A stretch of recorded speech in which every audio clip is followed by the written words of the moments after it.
मेरा नाम है विशाल और इस वीडियो में हम क्लास 10 चैप्टर 5 अरिथमेटिक प्रोग्रेशन के बेसिक्स पढ़ेंगे। वीडियो पसंद आए तो लाइक शेयर सब्सक्राइब करें, बेल आइकन जरूर प्रेस करें ताकि आपको हर नई वीडियो का नोटिफिकेशन मिलते रहें और आप अपने कमेंट जरूर सजेस्ट करें ताकि हम अपने चैनल को और भी इम्प्रूव कर सकें। अरिथमेटिक प्रोग्रेशन जिसे हम शॉर्ट फॉर्म में AP भी कहते हैं। तो पहले क्वेश्चन में आते हैं हम। ये आपके एक नंबर की सीरीज़ दे रखी है, तो देखना ये है कि क्या ये सीरीज़ हमारी AP है या नहीं है। AP की सीरीज़ जो होती है एक सीक्वेंस फॉलो करती है, एक पैटर्न फॉलो करती है। उसमें जितने भी एडजेसेंट नंबर्स होते हैं उन सब के बीच में जो डिफरेंस होता है वो सेम होता है हमेशा।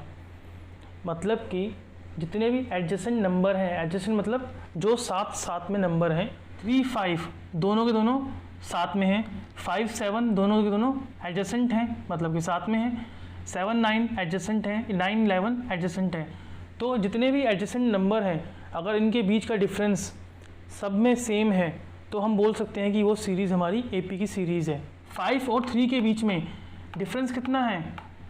2 का डिफरेंस है। इसमें भी 2 का डिफरेंस है, इसमें भी 2 का है और इसमें भी 2 का डिफरेंस है। तो ये सीरीज़ हमारी क्या है? AP की सीरीज़ है। सीरीज़ में जो सबसे पहली टर्म होती है उसे हम बोलते हैं फर्स्ट टर्म, जिसे हम A1 से भी डिनोट कर सकते हैं, और जो दूसरी टर्म है उसे हम बोल सकते हैं A2। ऐसे ही हम थर्ड टर्म को A3 और A4, A5 ऐसे हम नेक्स्ट टर्म्स को हम बोल सकते हैं। जैसा कि हमने बात करी कि हर एडजेसेंट टर्म्स का डिफरेंस सेम होना चाहिए किसी भी सीरीज़ को AP होने के लिए। तो यहाँ पे हमारा A2 माइनस A1 जो है सेम होगा A3 माइनस A2 के, A4 माइनस A3 के और A5 माइनस A4 के। मैंने हर एडजेसेंट टर्म्स का डिफरेंस निकाल दिया है और वो डिफरेंस हमारा इक्वल होना चाहिए अगर वो सीरीज़ हमारी AP है। एक बात आप हमेशा ध्यान रखना, जो भी आपकी एडजेसेंट टर्म्स हैं उसमें बाद की टर्म जो है पहले लेनी है आपने। जैसे मैंने A1 और A2 जो एडजेसेंट टर्म्स हैं साथ साथ आ रही हैं, उसमें मैंने A2 को पहले लिया है, A1 को बाद में लिया है, A2 माइनस A1। वैसे ही A2 और A3 जो दोनों एडजेसेंट हैं उसमें मैंने A3 को पहले लिया है, A2 को बाद में लिया है। ऐसे ही मैंने यहाँ पे भी A4 minus A3, A5 minus A4 को लिया है। मतलब कि बाद की टर्म पहले आएगी माइनस देन उसके पहले वाली टर्म, राइट साइड वाली टर्म पहले आएगी, लेफ़्ट साइड वाली टर्म बाद में आएगी। ये बात आपको हमेशा ध्यान रखनी है। इन सबको माइनस करके जो भी हमारा आता है उसे हम बोल देते हैं कॉमन डिफरेंस।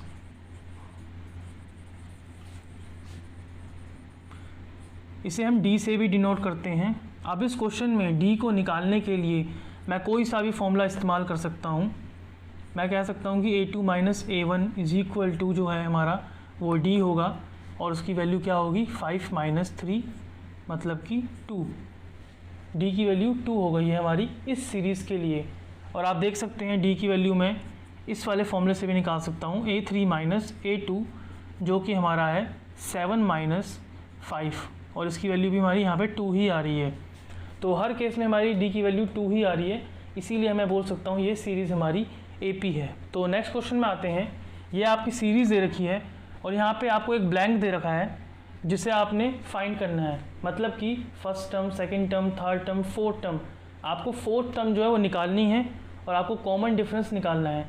यह आपको AP की सीरीज़ गिवन है, मतलब कि ये सीरीज़ जो है ये AP है। तो देखते हैं इसे हम कैसे करेंगे। सबसे पहले हमें बता दिया गया है कि ये सीरीज़ जो है हमारी वो AP की सीरीज़ है। तो कॉमन डिफरेंस निकालने के लिए हम क्या करते हैं? कॉमन डिफरेंस के लिए हम करते हैं कोई भी 2 एडजेसेंट टर्म्स को आप चूज़ कर लीजिए। मान लीजिए मैंने इन दोनों को चूज़ कर लिया, ये दोनों क्या है? एडजेसेंट टर्म है, मतलब एक साथ जो आती हैं। आपका फॉर्मूला क्या होता है? राइट वाली टर्म माइनस में लेफ़्ट वाली टर्म। तो आपकी राइट वाली टर्म कौन सी है? 6 माइनस में लेफ़्ट वाली टर्म कौन सी है आपकी? 9। इसमें प्रॉब्लम क्या आती है स्टूडेंट्स को? वो 9 माइनस 6 कर देते हैं। क्यों? क्योंकि वो सोचते हैं कि 9 बड़ा है और 6 छोटा है, इसलिए 9 माइनस 6 कर दिया। इसीलिए मैंने आपको स्पेसिफिकली बोल दिया है कि हमेशा बाद की टर्म माइनस पहले वाली टर्म करना है आपको। मतलब कि right term minus left term, चाहे वो छोटी हो, बड़ी हो, कुछ भी हो। तो 6 माइनस 9 आपका क्या आता है? -3। मतलब कि आपका कॉमन डिफरेंस आ चुका है -3। तो चलिए निकाल लेते हैं अब A4 की वैल्यू। जैसा कि आपको पता है ये आपकी थर्ड टर्म है A3 और आपको पता है कि ये आपकी फोर्थ टर्म है जो हमें निकालनी है। तो यहाँ पे मैं कह सकता हूँ कि A4 माइनस में A3 जो है उसको मैं D कह सकता हूँ। A4 माइनस में A3 आपका दे रखा है 3 और कॉमन डिफरेंस आपका आ चुका है जो कि है -3। तो A4 की वैल्यू क्या हो जाएगी -3, ये -3 वहाँ जाके प्लस का 3 हो जाएगा और A4 आपका 0 आ जाएगा। तो आपकी फोर्थ टर्म जो है वो आपकी फोर्थ टर्म क्या हो जाएगी 0।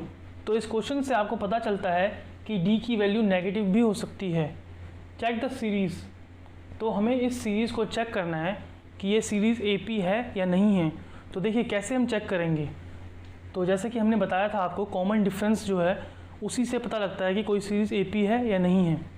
तो आपको देख के ही पता लग रहा होगा कि इन दोनों में गैप 2 का है और इन दोनों में गैप 4 का है और इन दोनों में 8 का गैप है। तो आपको पता लग रहा है कि कॉमन डिफरेंस तीनों में सेम नहीं है, इसलिए ये सीरीज़ AP नहीं है। लेकिन हमें लिख के दिखाना पड़ेगा कि ये सीरीज़ जो है AP नहीं है। तो देखते हैं कैसे। तो हमारी फर्स्ट टर्म जो है इसमें A1 है, second term A2, A3 and A4। आपके NCERT में जो A1 है मतलब कि फर्स्ट टर्म है उसको A भी शो कर रखा है, इसीलिए आप कंफ्यूज मत होना इसमें। तो देखिए हमें जो है पहले निकालना होगा A2 माइनस A1 या फिर आप A भी लिख सकते हैं जो कि है 4 माइनस 2 और इसका आंसर आ गया 2। वैसे ही A3 माइनस A2 निकाल लेंगे हम जो कि आपका है 8 माइनस 4 मतलब कि 4। A4 माइनस A3 जो है आपका वो है 16 माइनस 8 मतलब कि 8। तो आप देख रहे हैं कि तीनों में वैल्यू जो है हमारी वो डिफरेंट आ रही है। तो हम कह सकते हैं कि A2 माइनस A जो है वो इक्वल नहीं है A3 माइनस A2 के और ये भी इक्वल नहीं है A4 माइनस A3 के। तो सीरीज़ इज़ नॉट AP। तो ये थे कुछ बेसिक्स आपके AP के 5.1 के।